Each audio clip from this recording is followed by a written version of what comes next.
With garlic bread બનાવવાના છીએ. Moroccan vegetables એટલે ક્યાંની છે આ ડિશ? મોરોક્કો દેશની છે આ. અને આપણે ઇન્ગ્રીડિયન્ટ્સ ની અંદર થોડું કોમ્પન્સેશન કરવું પડશે કારણ કે બધા ઇન્ગ્રીડિયન્ટ્સ ને એવા નથી લીધા કે જે મોરોક્કોમાં યુઝ થતા હોય. અચ્છા, તો કેવી ડિશિસ હોય છે ઇન જનરલ? આ ડિશ તો આજે તમે શીખવાના છો, પણ ઇન જનરલ મોરોક્કન ડિશિસ કેવી હોય છે? ડિશિસમાં એ લોકોના ડિપ્સ હોય છે. જે ટિપિકલ એક બ્રેડ વુડ ફાયર જે આપણે અત્યારે અહીંયા આગળ પિઝાસ કહીએ છીએ એની અંદર કહીએ છીએ એ રીતના અવન્સ એ લોકો પાસે હોય છે જે બ્રિક ના ટ્રેડિશનલી બનેલા હોય. તો યુઝ્યુઅલી કોઈ બી મેઇન કોર્સ એ બ્રેડ ની સાથે વધારે ખાતા હોય છે. તો આઈધર એ ડીપ હોય, એગપ્લાન્ટ જેમ કે રીંગણની ડિપ્સ હોય, દહીંનો યુઝ વધારે કરે છે, કોરિએન્ડર નો વધારે યુઝ કરે છે લોકો, અને ક્યુમન. આ અમુક ઇન્ગ્રીડિયન્ટ્સ ને ધ્યાનમાં રાખીને એક dish Moroccan vegetables with garlic bread આજે બનાવીશું આપણે. કેટલી વારમાં આ ડિશ તૈયાર થઈ જશે? પ્રોબેબલી અરાઉન્ડ 8 થી 10 મિનિટની અંદર રેડી થઈ જશે. અચ્છા, કોઈ પ્રી પ્રિપરેશન છે આમાં? પ્રી પ્રિપરેશન કશું જ નથી. એવરીથિંગ ઇઝ ખાલી જુલિયન જે કટિંગ્સ જે છે એ પેલા ચોપ કરેલા છે અને બ્રેડ ઓલરેડી બેક થયેલી રાખેલી છે. બાકી અપાર્ટ ફ્રોમ ધેટ બીજું બધું. ઓકે, કયા કયા વેજીટેબલ્સ છે તો ઇન્ગ્રેડિયન્ટ્સ બીજા કયા કયા છે? ઇન્ગ્રેડિયન્ટ્સ જે બેઝિક ઇન્ગ્રેડિયન્ટ્સ છે જે લીધા છે જેમ કે ઓલિવ છે, ઓલિવ ઓઇલ છે, કોરિએન્ડર છે, ક્યુમિન છે અને ગ્રાઉન્ડ કોરિએન્ડર છે. એટલે આ બેઝિક ઇન્ગ્રેડિયન્ટ્સ છે. અને આ મારું વર્ઝન છે બ્રોકોલી, કોલીફ્લાવર, અનિયન્સ છે બધું. ઓકે, સ્પેશિયલ ટચ છે તમારો. રાઈટ, કારણ કે vegetables personally I like eating અને વધારે વેજીટેબલ્સ જો સિઝનમાં અવેલેબલ જેટલા બી છે કેરેટ સિવાય મેં બધા જ અહીંયા કરી દીધેલા છે. ઓકે, તો સ્ટાર્ટ કરીએ. બિલકુલ. 20 ml જેટલું આપણે ઓલિવ ઓઇલ લઈશું. ત્યારબાદ દરેક વેજીટેબલ્સ, અનિયન્સ પ્રોબેબલી 20 ગ્રામ્સ જેટલા. ઓકે, લાંબી સમારીને લઈએ છે ડુંગળી? લાંબી સમારીને હાઉએવર ઘણા લોકોના પ્રેફરન્સ હોય છે કે મને લાંબી ભાવે, પીસીસ ભાવે. You can take anything in personal choice ઉપર. ઓકે. થોડા કેપ્સિકમ. કેપ્સિકમ કેટલા લીધા છે? કેપ્સિકમ 20 ગ્રામ જેટલા ગ્રીન લીધા છે. ઓકે. 20 ગ્રામ જેટલા રેડ લીધા છે. અચ્છા. 20 થી 25 ગ્રામ જેટલી બ્રોકોલી લીધી છે. અચ્છા. કારણ કે બ્રોકોલીમાં હાઈ ન્યુટ્રિશન્સ હોય છે. I personally like broccoli. બ્રોકોલીનો યુઝ મેં વધારે રાખ્યો છે. કાચી જ લઈ લઈએ છે? કાચી જ. અને કોલીફ્લાવર 20 થી 25 ગ્રામ જેટલા. ઓકે, ફ્લાવર લઈ લઈએ છે.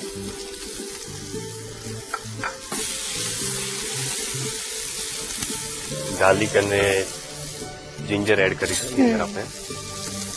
ગાર્લિક અબાઉટ 1 સ્પૂન અને જિંજર અબાઉટ સેમ અમાઉન્ટ. આદુ અને લસણ બંને ઝીણું સમારીને લઈએ છે? Correct, finely chopped. ઓકે. રેસ્ટોરન્ટમાં મેન્યુ કઈ રીતે ડિસાઇડ થતા હોય છે? સ્પેશિયલી ટોમેટોઝની વાત કરીએ તો તમે કઈ રીતે ડિસાઇડ કરતા હો છો?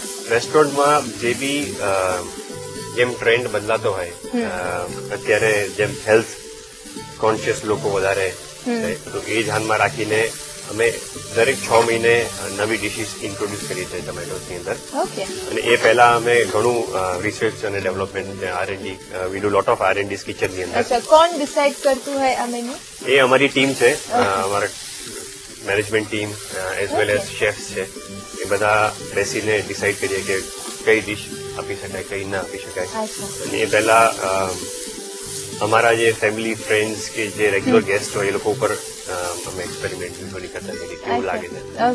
અને નેસેસરીલી યુઝ્યુઅલી અમે ફૂડ ફેસ્ટિવલ્સ બી કરતા હોઈએ, જેમ કે મેક્સિકન ફેસ્ટિવલ હમણાં જ કર્યો હતો, ઇટાલિયન ફેસ્ટિવલ કરીએ. અને એની અંદર જે બી વધારે પોપ્યુલર આઇટમ્સ થતી હોય છે એ યુઝ્યુઅલી અમે પિક કરીને વી ટ્રાય ટુ પુટ ઇટ જયારે બી નવું મેન્યુ આવવાનું હોય ત્યારે અમે ઇન્કોર્પોરેટ કરીએ છીએ.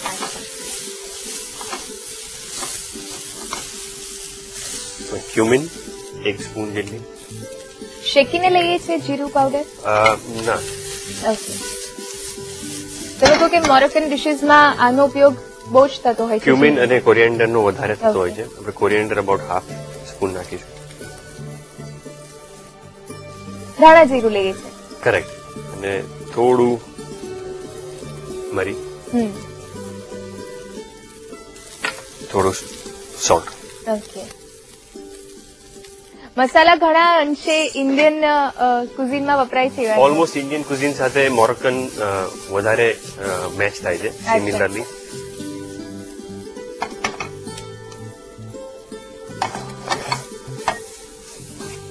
મસાલા એડ કર્યા પછી કેટલું કુક કરીએ છીએ આને? 5 મિનિટ સુધી થોડું હલકું પાણી નાખી દો એમાં. બધા વેજીટેબલ્સ પ્રોપરલી કુક થઈ જવા જોઈએ કે થોડા કાચા પાકા રહેશે તો ચાલશે? યુઝ્યુઅલી આઈ લાઈક અડધા કાચા હોય વધારે સારું, કારણ કે એની અંદર ન્યુટ્રિશન વેલ્યુ જે કહેવાય છે એ જળવાઈ રહે છે. ઓલમોસ્ટ રેડી થઈ ગયું છે. મીન ટાઈમ આ પૂરા કુક થઈ જશે, કારણ કે ફ્રાઈંગ પેન એનો ગરમ છે. આપણે ગાર્લિક બ્રેડ બનાવીશું. કયા બ્રેડ લઈએ છીએ? આ અમારો ફ્રેન્ચ બ્રેડ જે અમે રેસ્ટોરન્ટમાં બનાવીએ છીએ એ છે, પણ રેડીલી અવેલેબલ માર્કેટ્સની અંદર જે બી હોય, જે બ્રાઉન બ્રેડ હોય, મલ્ટીગ્રેન હોય, મચ મોર હેલ્ધીયર. અચ્છા, ગાર્લિકની ફ્લેવર છે જ ઓલરેડીમાં? એની અંદર નથી. અત્યારે આપણે ઓલિવ ઓઇલ ને ગાર્લિક સાથે એને ટોસ કરીશું. કેટલી બ્રેડ સ્લાઇસ જોઈશે? Depending 3 to 4. થોડું ઓલિવ ઓઇલ,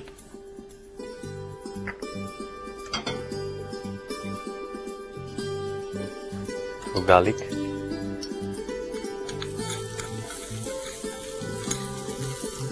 ઓલિવ ઓઇલ અને chopped garlic. Chop garlic, 1 tablespoon garlic,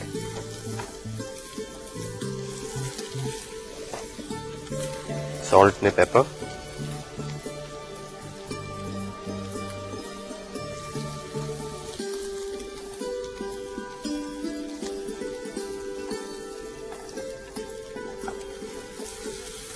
garlic bread, garlic butter બી તમે બનાવી શકો છો. પ્રોબેબલી 20-30 ગ્રામ જેટલું બટર લઈ એને મેલ્ટ કરી, not all the way melt, કે સોફ્ટ હોય જેને કહેવાય, સોફ્ટ. સોલ્ટ, પેપર અને ક્રશ્ડ ગાર્લિક અને થોડા હર્બ્સ તમે નાખી શકો છો. એ પ્રોપરલી તમે ઘરે બનાવી શકો છો એને. અને આ રીતે પણ થઈ શકે? આ રીતે બી ઓલિવ ઓઇલ સાથે બી બનાવી શકીએ છીએ. અને ક્રિસ્પી કરીએ છીએ? થોડું ક્રિસ્પી, એની એજીસ ક્રિસ્પી કરીશું, અને જે વચ્ચે બ્રેડનો જે પાર્ટ છે એને સોફ્ટ રાખીશું. તો વેનએવર યુ બાઇટ. ઓકે. આ જે વેજીટેબલ છે એની સાથે કોઈ પણ બ્રેડ જશે કે પર્ટિક્યુલર આ ફ્લેવરની જ બ્રેડ સારી લાગે છે? કોઈ પણ બ્રેડ થઈ શકે છે, અને સ્પેશિયલી આઉટ થાય કે તમને જે ભાવતી હોય એને કરવી અગત્ય છે. અચ્છા, બ્રેડ ઇઝ રેડી. મીલને આપણે સર્વ કરીશું બ્રેડની અંદર.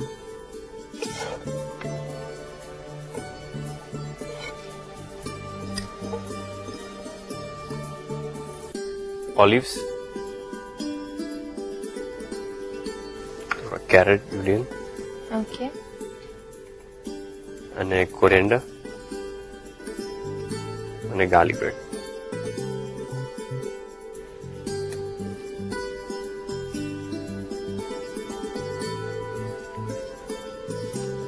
Moroccan vegetables with garlic bread ready.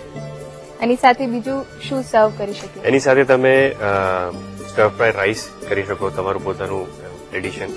આની સાથે બીજી ડિફરન્ટ જે બ્રેડ્સ મેં તમને કીધી, મલ્ટીગ્રેન બ્રેડ છે, હોલ વ્હીલ બ્રેડ છે, એની kind of bread or bread Rolls જે આવે છે એને બી તમે ટોસ કરીને. ઓકે. અને કોઈ મોરોક્કન ડીપ કેવું કઈ? આની સાથે મોરોક્કન ડીપ બાબા ગનુશ કરીને એક ડીપ આવે છે, which is very famous in Morocco. Egg પ્લાન્ટની ડીપ. એને આપણે જે રીંગણનું ભરતું બનાવીએ છીએ એ જ રીતે બનતી હોય છે. એને રોસ્ટ કરીને, એને ચોપ કરીને, એની સ્કીન ઉપાડીને દહીંની સાથે બ્લેન્ડ કરવામાં આવે છે. Yes, so that you can enjoy with that.